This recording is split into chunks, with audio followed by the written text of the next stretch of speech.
కనీసం జీవాలుగా మేము ఉన్నాం. కేసీఆర్ గారు మమ్మల్ని తెలంగాణ జనాలలో కలిపిండు. కనీసం మాకు మందులు ఇవ్వండి, మాకు కనీసం జీవన బీమా కల్పించని చెప్పేసి గొర్రెలు ఇవాళ గాంధీ భవన్ ముట్టడించిన సంఘటన ఈ రాక్షస కళ్ళుండి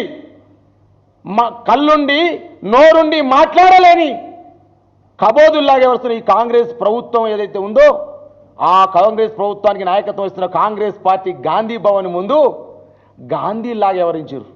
గొర్రెలు గాంధీలాగా ఎవరించి అయ్యా మమ్మల్ని కాపాడమని చెప్పేసి వేడుకుంటే ఈ కళ్ళుండి మాట్లాడలేని నోరుండి మాట్లాడలేని కళ్ళుండి చూడలేని ఈ కబోదులని రేవంత్ రెడ్డి సర్కారు గొర్రెలను కూడా డీసీఎంలు అరెస్ట్ చేసింది. ఎక్కడి ప్రజాస్వామ్యం అండి? సామాజిక న్యాయం 7వ గ్యారంటీ, ప్రజా పరిపాలన ఎవరైనా ఏం మాట్లాడొచ్చని చెప్పేసి మాట్లాడిన రేవంత్ రెడ్డి ఆ గొర్రెలు మూగజీవాలు మాకు బీమా సౌకర్యం కల్పించాలని, మాకు నటల మందు ఇవ్వాలని, మా గొర్రె మూగజీవాలకు కనీసం మందులు ఇవ్వాలని ఆలోచన చేస్తే గొర్రెలను కూడా అరెస్ట్ చేసి ఈ పోలీసు వాళ్ళు ఏం చేయాలి?